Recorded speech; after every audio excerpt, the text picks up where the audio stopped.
Selamat pagi Bapak Ibu dan saudara-saudaraku, apa kabar pagi ini? Harapan dan doa saya kita semua tetap dalam keadaan yang baik, sehat dan tetap semangat dalam anugerah Tuhan kita Yesus Kristus. Senang sekali kita berjumpa kembali pada pagi ini. Kita masih di acara Renungan Pagi edisi 5 September 2022. Bacaan kita pagi ini dari 1 Samuel pasal 1 ayat 4 sampai 7 demikian. Pada hari Elkana mempersembahkan korban, diberikannya kepada Penina istrinya dan kepada semua anak yang laki-laki dan perempuan masing-masing sebagian. Meskipun ia mengasihi Hana, ia memberikan kepada hanya satu bagian. Sebab Tuhan telah menutup kandungannya, tetapi madunya telah selalu menyakiti hatinya supaya ia gusar karena Tuhan telah menutup kandungannya. Demikianlah terjadi dari tahun ke tahun. Setiap kali Hana pergi ke rumah Tuhan, Penina menyakiti hati Hana sehingga ia menangis dan tidak mau makan. Lalu Elkana suaminya berkata kepadanya, "Hana, mengapa engkau menangis dan mengapa engkau tidak mau makan? Mengapakah hatimu sedih? Bukankah aku lebih berharga bagimu daripada 10 anak laki-laki?" Berkat Tuhan menjadi alat kesombongan. Saudara-saudaraku, apa yang akan kita lakukan ketika kita merasa sedang dilecehkan dan mengungkapkan kata-kata yang menyinggung dan menyakiti hati kita? Walaupun itu kenyataannya betul, namun hal yang sangat menyakitkan hati kita. Apa yang kita bisa lakukan ketika sedang menghadapi pergumulan yang berat? Pastinya kita akan berusaha memberikan pembelaan dan menjawabnya, ataukah juga membalasnya dengan kata-kata yang menyerangnya. Saudara, tapi tidak demikian dengan Hana, salah seorang istri Elkana. Saudara, Elkana mempunyai 2 istri sebagaimana kebiasaan yang terjadi pada masa itu. Hal yang lazim, seorang laki-laki memiliki lebih dari 1 istri. Hana dan Penina, kedua istri Elkana. Namun mereka berdua hidup tak akrab. Walau mereka hidup dalam satu atap, satu suami, tetapi keadaan ini justru terjadi dalam keluarga yang suaminya tetap memelihara kesalehan hidup sebagai pilihan Tuhan, sebagaimana yang kita telah renungkan pada hari kemarin. Hana seorang perempuan tersakiti, namun menarik apa yang ia lakukan menghadapi rasa luka yang dihadapinya. Hana tersakiti sebab madunya Penina yang selalu meremehkannya, bahkan mengoloknya sebagai perempuan yang tak berharga sebab ia mandul dan tak mempunyai anak. Dalam kondisi ini Elkana tetap setia memelihara ibadah sebagai orang Israel. Ia membawa serta kedua istri dan anak-anaknya bersamanya ke Silo dengan pemikiran bahwa meskipun mereka tidak bisa sepakat dalam hal-hal lain, setidaknya mereka bisa sepakat untuk menyembah Allah bersama-sama. Seperti biasanya, suatu hari pada perayaan di Silo, Elkana mempersembahkan korban keselamatan untuk memohon kedamaian di tengah-tengah keluarganya. Ketika ia dan keluarganya akan memakan bagian mereka dari korban persembahan tersebut sebagai tanda persekutuan mereka dengan Allah dan mezbahnya. Meskipun ia memberikan kepada Penina dan semua anak-anaknya bagian yang pantas, ia juga memberikan kepada Hana bagian yang pantas, yaitu bagian yang terbaik yang terhidang di meja. Bagian apapun yang umumnya diberikan di tengah-tengah perayaan seperti itu kepada orang-orang yang paling dihargai. Perbuatan ini dilakukan Elkana demi kasihnya kepada Hana dan meyakinkan dirinya akan kasihnya itu. Saudara sekalian, Elkana berbuat semampunya untuk menghibur Hana dan berupaya menyemangatinya dari kesengsaraan yang ia alami. Ia tahu kesedihan istrinya. Karena itu ia berkata, "Hana, mengapa engkau menangis dan mengapa engkau tidak mau makan? Mengapa hatimu sedih? Bukankah aku lebih berharga bagimu daripada 10 anak laki-laki?" Saudara, inilah masalah keluarga ini. Apakah penyebabnya? Berulang kali dalam perjanjian lama kita jumpai konsekuensi yang tidak baik dan selalu tidak enak keluarga yang poligami. Kita ingat keluarga Abraham. Masalah pun terjadi di antara mereka, antara kedua istrinya yang kemudian bersengketa sampai akhirnya Abraham dengan tega mengusir seorang anak dari keluarganya. Demikian juga kita temukan dalam keluarga Yakub. Pada akhirnya anak-anaknya yang 12 yang lahir daripadanya tak akur dalam keluarga, bahkan ingin saling membunuh. Bahkan terlukislah kisah tentang Yusuf yang terpaksa dibuang saudara-saudaranya. Kisah keluarga yang berpoligami selalu menyisakan kesedihan.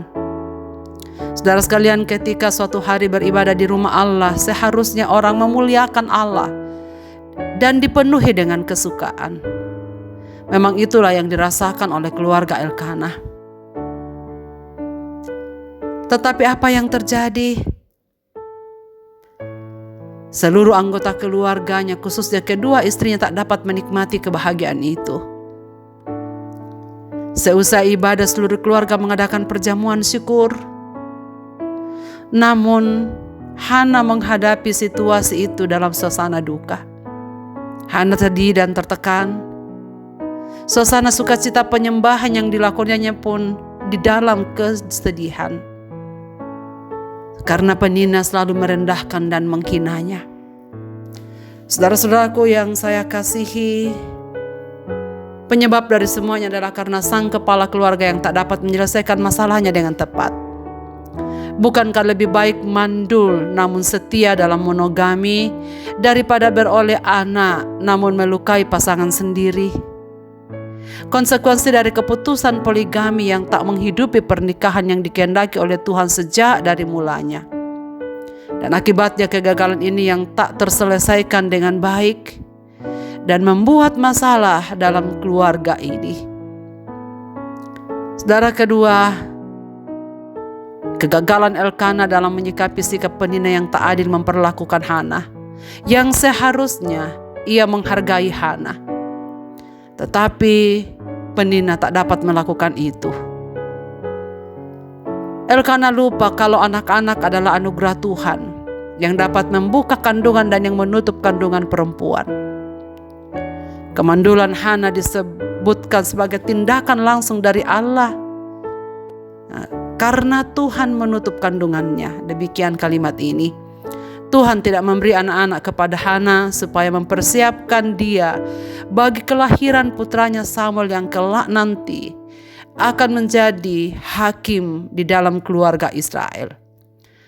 Dengan cara yang sama, sebaliknya kita melihat sikap Hana yang tak membalas perlakuan penina. Ia pun tak melukai madunya. Ia tak mengadu kepada suaminya, tetapi ia lebih memilih satu hal yang dilakukannya dengan begitu berhikmat. Apa yang dilakukannya? Ikuti dalam renungan pagi esok hari. Saudara sekalian, pagi ini mari kita belajar kepada Elkanah sebagai kepala keluarga agar tetap bijaksana menyikapi segala situasi dalam hidup kita. Ingat, melanggar aturan Tuhan akan mengakibatkan masalah demi masalah dalam keluarga dan pastinya akan menghilangkan sukacita dari setiap anggota keluarga. Konsekuensi keputusan yang salah pasti ada. Akibat dosa pun pasti akan ada walau kita sudah hidup di dalam Tuhan. Dan belajar pada penina, janganlah menjadikan berkat Tuhan dan apa yang Tuhan berikan untuk merendahkan orang lain, hanya karena kita tak dapat menerima apa yang kita miliki dan dimiliki oleh orang lain. Hal ini membuat kita waspada, jangan sombong atas apa yang kita punyai. Apalagi jikalau itu dijadikan sebagai sarana meremehkan orang lain. Sebaliknya, marilah kita bersyukur untuk apa yang Tuhan anugerahkan, untuk apa yang Tuhan berikan, sebagai alat untuk meninggikan dan memuliakan nama Tuhan, bukan menjadi alat meninggikan dan membanggakan diri. Hati-hati saudara sekalian, kita bisa terjebak menjadikan setiap berkat Tuhan menjadi alat kesombongan diri dan meremehkan orang lain. Marilah kita berdoa. Bapa di surga, terima kasih banyak untuk firman-Mu pada pagi ini. Kami bersyukur Tuhan memberikan kami prinsip-prinsip hidup yang baru untuk memulai aktivitas kami di hari ini, bahkan sepanjang minggu ini.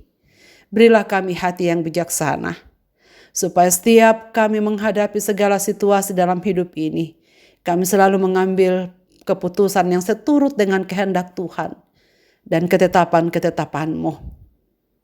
Ajarlah kami untuk selalu bersyukur untuk apa yang Tuhan anugerahkan pada kami. Dan jauhkanlah kami sikap sombong, apalagi meremehkan orang lain yang tidak dapat memiliki seperti yang kami miliki. Kiranya Tuhan memberikan kami kerendahan hati untuk menerima segala berkat-berkat Tuhan dan membawa kami untuk memuji, memuliakan Dikau dan bersyukur.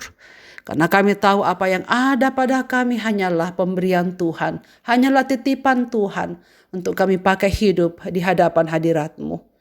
Berkatilah seluruh kepala keluarga yang mendengarkan renungan firman-Mu pada pagi ini. Jadikanlah mereka sebagai suami yang bijaksana.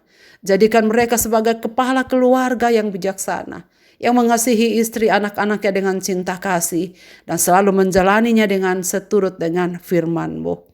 Jadikanlah kami semua orang yang tahu mengucap syukur untuk segala apa yang Tuhan lakukan dalam kehidupan kami.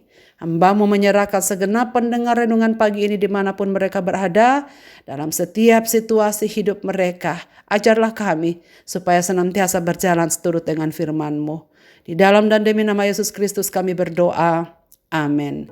Selamat beraktivitas Bapak, Ibu, dan saudara-saudaraku. Tuhan Yesus memberkati kita sekalian.